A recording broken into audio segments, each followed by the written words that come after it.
First question है जो कि बहुत ही इम्पोर्टेंट है और प्लस में जो है इजी है। आप लोग इसका आंसर कमेंट में ज़रूर दीजिए। लवण में आयोडीन की कमी से कौन सा रोग होता है? यानी सीधे तौर पे बोले कि आयोडीन की कमी से जो है वो कौन सा रोग होता है।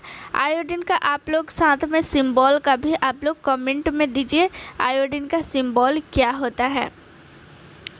स्कर्वी, रक्ताल्पता, घेंघा होता है कि रिकेट्स होता है? इसमें से कौन सा रोग है जो कि आयोडीन की कमी से होता है? तो इसका राइट आंसर हो जाएगा घेंघा।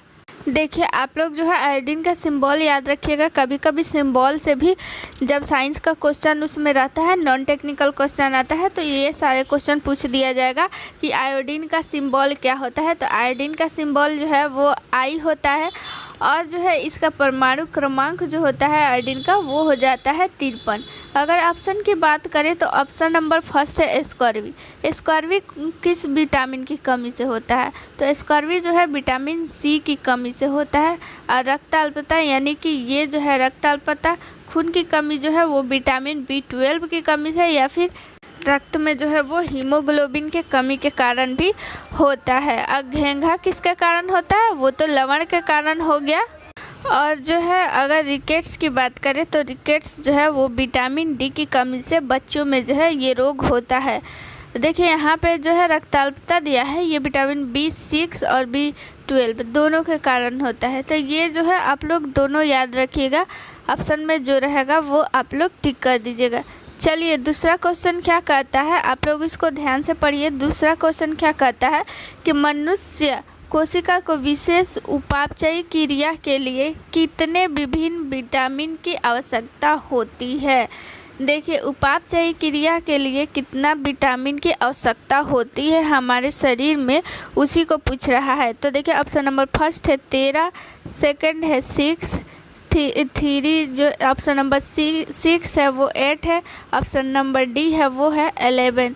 तो इसका आप लोग जो है वो राइट आंसर कमेंट में बताइए कि क्या होगा।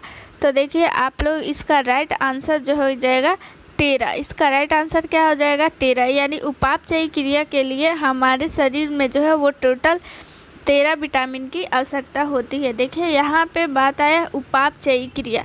तो उपापचयी क्रिया किसे कहते हैं? जब हमारे बॉडी में जैविक क्रिया हो, जैविक रासायनिक क्रिया होती है, बहुत सारी रासायनिक क्रियाएं होती है हमारी बॉडी में, सबको पता है। तो वो रासायनिक क्रिया के दौरान जो है कभी जो है किसी चीज़ का उसमें निर्माण होता है, किसी चीज़ का निर्माण हो जाता है, तो कभी कोई चीज़ जो है वो टूटता है विभिन्न भागों में। तो इन्हीं दोनों क्रियाओं को मिलाकर जो है वो उपापचयी क्रिया बोले।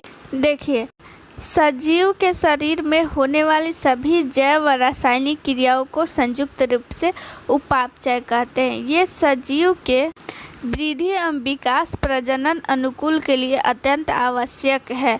देखिए जितनी भी जैविक रासायनिक क्रियाएं होती है हमारे बॉडी के अंदर, तो वो सारे जो है उपापचय क्रिया कहलाते हैं। इस उपापचय क्रिया के जो है वो 2 टाइप होते हैं। एक जो है तो उपचय होता है, उपचय, और एक होता है अपचय। इसमें जो है बहुत लोग जो है कंफ्यूज हमेशा रहता है और कन्फ्यूजन होता है। तो चलिए आज के बाद आप लोग को ये कन्फ्यूजन नहीं होगा।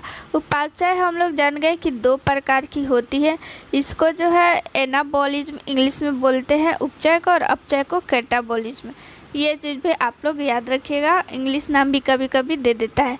तो देखिए उपचय क्रिया में ये होता ये है कि जब जो है हमारे बॉडी के अंदर बहुत सारा बहुत टुकड़ा जो होता है, टुकड़ा, और ये टुकड़ा मिलकर एक चीज़ का निर्माण करता है। यानी बहुत सारी जो है अणु मिलकर एक अणु का निर्माण करता है, तो उसको बोलेंगे उपचय।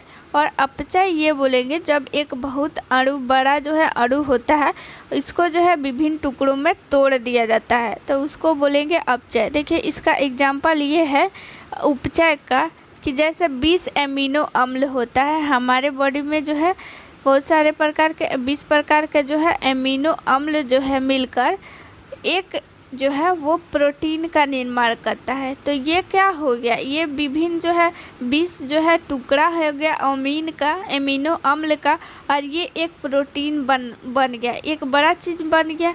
तो ये कौन सी क्रिया हो गई, ये हो गई उपचय। इसमें बहुत सारा टुकड़ा मिलकर एक बन गया प्रोटीन, तो ये हो गया उपचय। और अगर हम लोग अपचय की बात करें कि तो जैसे देखिए हमारे शरीर में ग्लाइकोजन इकट्ठा होता है किसमें, लीवर में। वो ग्लाइकोजन जो है किससे मिलकर बना रहता है, ग्लाइकोजन जो है वो ग्लूकोज से मिलकर बना होता है, यानी कार्बोहाइड्रेट से मिलकर बना होता है। बहुत सारा कार्बोहाइड्रेट जो है मिलकर ग्लाइकोजन का निर्माण करते हैं, वो ग्लाइकोजन में इकट्ठा रहती है। वो ग्लाइकोजन जो है बहुत सारा जो है ग्लाइकोजन रहता है, जब इसकी जो है कार्बोहाइड्रेट की कमी हो जाती है हमारे बॉडी में, तो वो ग्लाइकोजन जो है टूट जाता है, किस में, कार्बोहाइड्रेट में टूट जाता है। बहुत सारे कार्बोहाइड्रेट में टूट गया, तो ये क्या हो गया, ये हो गया अपचय। यानी एक जो है ग्लाइकोजन बहुत सारे जो है वो ग्लूकोज में यानी कार्बोहाइड्रेट में टूट गया, तो ये क्रिया हो गई अपचय। ये चीज़ आप लोग याद रखिएगा। कभी कभी क्वेश्चन में ऑप्शन दे देगा, ऑप्शन नंबर फर्स्ट में, कि कौन सी जो है अपचय क्रिया है, कौन सी उपचय क्रिया है। तो ये जो है आप लोग कंफ्यूज मत होइएगा। चलिए अगला क्वेश्चन देख लेते हैं। क्वेश्चन नंबर जो है वो 2 हो गया। इसका राइट आंसर क्या हो गया था, ऑप्शन नंबर ए, यानी 13 जो है प्रोटीन की आवश्यकता होती है। चलिए क्वेश्चन नंबर 3 हम लोग देखते हैं। वेरी इंपॉर्टेंट क्वेश्चन है ये, बहुत VVI क्वेश्चन भी उसको बोल सकते हैं। तो चलिए क्वेश्चन को स्टार्ट करते हैं। स्टेरिलाइजेशन का क्या अर्थ होता है। ऑप्शन नंबर फर्स्ट है रोग प्रतिरोधकता की नसबंदी, या फिर टीकाकरण, या फिर रोकथाम। तो इसका राइट आंसर क्या हो जाएगा, ऑप्शन नंबर बी, नसबंदी किया जाता है तो उसको क्या बोलते हैं हम लोग, स्टेरिलाइजेशन किया जाता है। नसबंदी किया जाता है तो क्या होता है, नसबंदी मेल और फीमेल दोनों में होता है। और नसबंदी का सबसे बड़ा रीज़न एक यही होता है कि जो भी नसबंदी किया जाता है, या फिर मेल में हो या फिर फीमेल में हो, तो नसबंदी करने का यही कारण है कि प्रजनन को रोक देना। यानी मेल में अगर जो है कर दिया जाए नसबंदी, तो वो जो है प्रजनन नहीं कर पाएगा, प्रजनन करने में वो असमर्थ हो जाएगा। और फीमेल में भी कर देने पे तो वो भी जो है प्रेग्नेंट नहीं हो पाएगी। चलिए आप लोग को इसको जो है फिगर के माध्यम से दिखा देते हैं। तो देखिए ये रहा फैलोपियन ट्यूब, और ये रहा ओवरी। ओवरी से क्या निकलता है, अंड निकलता है, और इधर से स्पर्म जाकर फैलोपियन ट्यूब में मिलता है।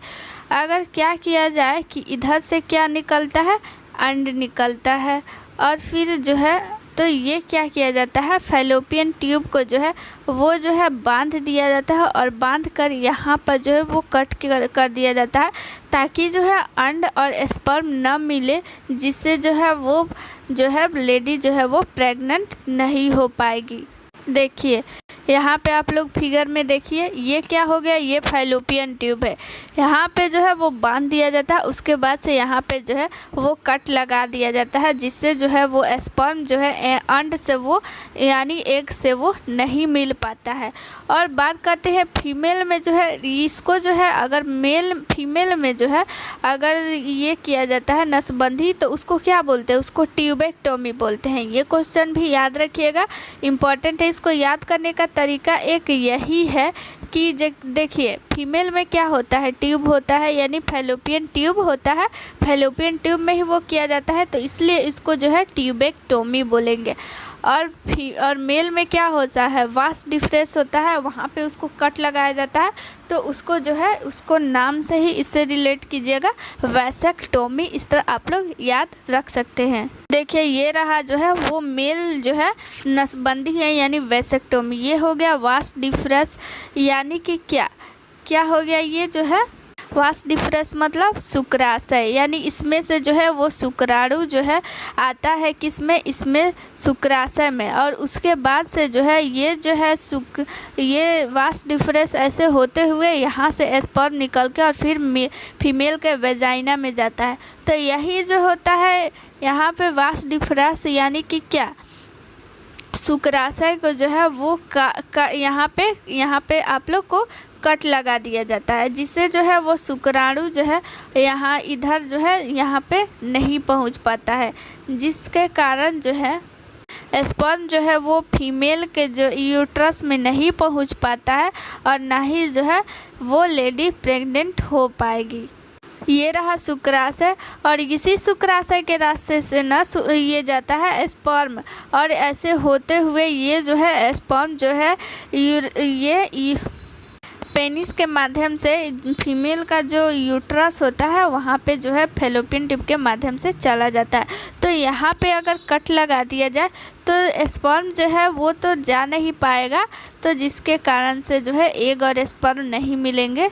ठीक है, चलिए अगला क्वेश्चन देखिए, इजी है, आप लोग इसका आंसर जो है वो जो है कमेंट बॉक्स में इसका आंसर आप लोग दीजिए। चलिए, निम्न में से रोगी व्यक्ति में पाया जाने वाला लक्षण है, यानी कि इसमें से कौन सा लक्षण है जो पाया जाएगा तो वो व्यक्ति जो है वो रोगी कहलाएगा। भूख की कमी, अपचय, कब्ज या दस्त की उपस्थिति, उपरोक्त सभी। तो इसका राइट आंसर आप लोग को सभी को पता है, आप लोग इसका राइट आंसर जो है वो दीजिए। तब तक हम बताते हैं इसका राइट आंसर क्या हो जाएगा, ऑप्शन नंबर डी, यानी ये सारे जो है ये क्या है, एक रोगी का लक्षण है। चलिए अगला क्वेश्चन देख लेते हैं, क्वेश्चन नंबर जो है 5 देख लेते हैं। चलिए, विसंक्रमित किए जाने वाले उपकरणों का ऑटोक्लेव कहाँ रखा जाता है। ऑप्शन नंबर फर्स्ट है बाहरी चैम्बर में, आंतरिक चैम्बर में, मध्य चैम्बर में, ऑटोक्लेव के ऊपर। तो देखिए, जब कोई भी जो है विसंक्रमित मतलब क्या, इसमें विसंक्रमित मतलब इसको बोल सकते हैं एस्टरलाइजेशन, यानी एस्टरलाइजेशन किया जाता है। तो एस्टरलाइजेशन का उपकरण होता है, उपकरण में ये एक ऐसा डब्बा टाइप का होता है ऐसा, तो उस उपकरण में जो है वो ये जो है क्या हो गया, उपकरण हो गया, तो उसी को जो है ये क्या हो गया, उपकरण। ठीक है, और जो भी इंस्ट्रूमेंट को हम लोगों को क्या करना है, ऑटोक्लेव के लिए रखना रहेगा, यानी उपकरण को क्या करना पड़ेगा हम लोग को, विसंक्रमित मतलब क्या, उसको संक्रमित से रहित कर देना, यानी कि जितने भी बैक्टीरिया है, जब हम लोग को ओटी में जितना भी उपकरण या फिर और सब जैसे भी उपकरण है उसको विसंक्रमित किया जाता है, मतलब क्या, उसको जीवाणु से मुक्त किया जाता है। तो जीवाणु से मुक्त करने के लिए उस उपकरण को जो है ऑटोक्लेव में कहाँ रखेंगे, अंदर रखेंगे कि बाहर रखेंगे कि चैम्बर के ऊपर रखेंगे, तो उसके आंतरिक चैम्बर में ही न रखेंगे। ऑटोक्लेव तभी होगा अंदर रखेंगे, ऊपर रख देंगे या फिर बीच में, तो कैसे होगा, उसको जो है अंदर रखा जाता है। और बात करते हैं उसको कितना डिग्री सेल्सियस पे रखा जाता है, वेरी इंपॉर्टेंट क्वेश्चन जो है कि ऑटोक्लेव के लिए कहाँ जो कितने टेम्परेचर पे रखा जाता है, तो 121.5 डिग्री सेल्सियस पे। बहुत ज़्यादा तापमान हो गया, तो बहुत ज़्यादा तापमान रहेगा तभी तो उसमें का जितना भी जीवाणु है वो मर पाएगा। ठीक है, अगर बात करते हैं कि अगर ऐसे सामान्य उपकरण को बोले तो सामान्य उपकरण को जो है वो 15 मिनट के लिए उसमें रखा जाता है, लेकिन अन्य जितना भी उपकरण है उसको जो है 30 मिनट के लिए अंदर उसमें रखा जाता है 21.5 डिग्री सेल्सियस तापमान पे। उसको आप लोग याद रखिएगा कि ऑटोक्लेव करने के लिए उपकरण को जो है कितना डिग्री सेल्सियस पे रखते हैं, 21.5 डिग्री सेल्सियस। ठीक है, आप लोग इसको याद रखिएगा। चलिए अगला क्वेश्चन देख लेते हैं, क्वेश्चन नंबर 6, ORS में कौन सा पदार्थ शामिल है। ऑप्शन नंबर फर्स्ट है sugar, sodium chloride, potassium chloride एवं सोडियम नाइट्रेट, उपरोक्त सभी। तो इसका आप लोग राइट आंसर दीजिए। इसका राइट आंसर क्या हो जाएगा, उपरोक्त सभी।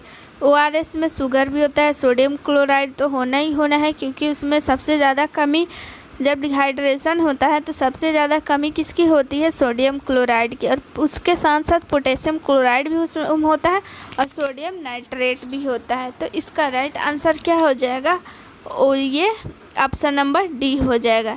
चलिए अगला क्वेश्चन देख लेते हैं। अगला क्वेश्चन भी वेरी इंपॉर्टेंट प्लस में इजी क्वेश्चन है, आप लोग इसका राइट आंसर दीजिए।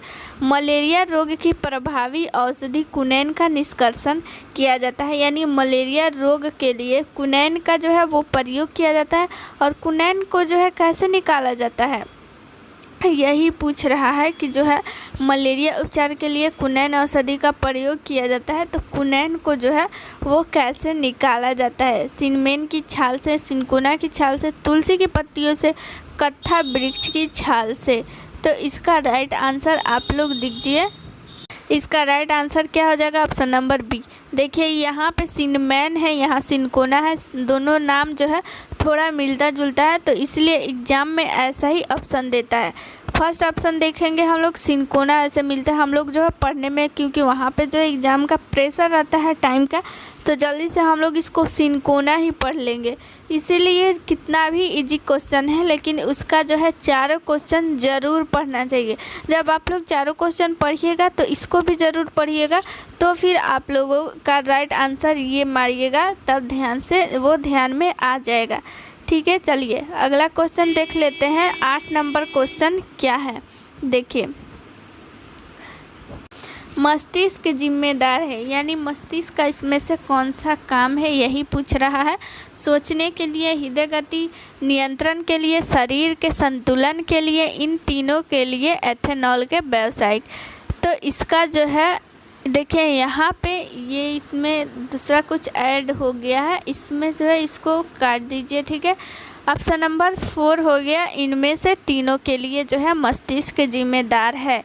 तो इसका राइट आंसर क्या हो जाएगा? ऑप्शन नंबर डी ही इसका राइट आंसर हो जाएगा। सोचने के लिए, यानी कि हम लोग कोई भी जो है सोचते हैं किस मस्तिष्क के किस भाग से, आप लोग ये जो है कमेंट में आंसर दीजिए। सेरिब्रम से, यानी सेरिब्रम जो है वही सोचने की क्षमता देती है। जितना भी हम लोग का किसी का मेमोरी जो है किसी का ज़्यादा अच्छा रहता है, किसी का कम, तो वो मस्तिष्क में सेरिब्रम के कारण ही होता है। हृदय की गति जो है वो कौन नियंत्रण करता है? हृदय की गति जो है वो मस्तिष्क ही नियंत्रण करता है। और कौन हृदय में, यानी हृदय की गति को मस्तिष्क नियंत्रण कर दिया, और मस्तिष्क का कौन सा भाग? तो मोडुला ऑब्लिंगेटा जो होता है वो हृदय की गति को नियंत्रण करता है। शरीर की संतुलन के लिए जो है मस्तिष्क ही जिम्मेदार होता है, और वो जो है मस्तिष्क का कौन सा भाग? तो सेरिबेलम जो है वो शरीर का संतुलन बनाता है। ठीक है, चलिए अगला क्वेश्चन देख लेते हैं। अगला क्वेश्चन ये लास्ट क्वेश्चन है हम लोगों का। उत्पादन के लिए कौन सा खमीर प्रयोग में लाया जाता है, यानी कि जो है उत्पादन, खमीर का उत्पादन के लिए कौन सा जो खमीर होता है वो हम लोग प्रयोग में लाएंगे। तो ऑप्शन नंबर फर्स्ट है कैंडिडा एल्बिगेंस, सेरोमाइसिस सेरेविस, कैंडिडा एस्लूफी, क्ल्यू एस्पिरिडियम, फ्राइडिजियम। तो इसका राइट आंसर क्या हो जाएगा? देखिए यहाँ पे जो है वो क्वेश्चन क्या होगा कि जो है एथेनॉल व्यवसाय के लिए, एथेनॉल यानी कि शराब के उत्पाद, उस शराब को जो है उसका रासायनिक नाम है एथेनॉल। तो वही एथेनॉल के यहाँ पे टाइपिंग मिस्टेक है, यहाँ पे हो जाएगा एथेनॉल उत्पादन के लिए कौन सा जो है वो खमीर जो है प्रयोग में लाया जाता है। तो ये सैक्रोमाइसिस सेरेविसी जो है वो एथेनॉल जब बनाया जाता है तो इसी खमीर का प्रयोग किया जाता है। कौन सा खमीर है? सैक्रोसाइमिस सेरेविस, यानी एथेनॉल यानी शराब बनाने के लिए खमीर का प्रयोग किया जाता है। तो वो कौन सा खमीर है? सैक्रोमाइसिस सेरेविस। चलिए आज का जो है क्लास यहीं पे ख़त्म हो गया। आप लोग को ये क्लास कैसा लगा आप लोग ज़रूर बताइएगा। और जो है इसका जो है आप लोग को अगर PDF चाहिए तो टेलीग्राम चैनल का लिंक है जो वो डिस्क्रिप्शन में है, वहाँ पे ऐड हो जाइए, वहाँ पे आप लोग का इसका PDF फ्री में मिल जाएगा। तो चलिए मिलते हैं नेक्स्ट वीडियो में। थैंक यू, जय हिंद।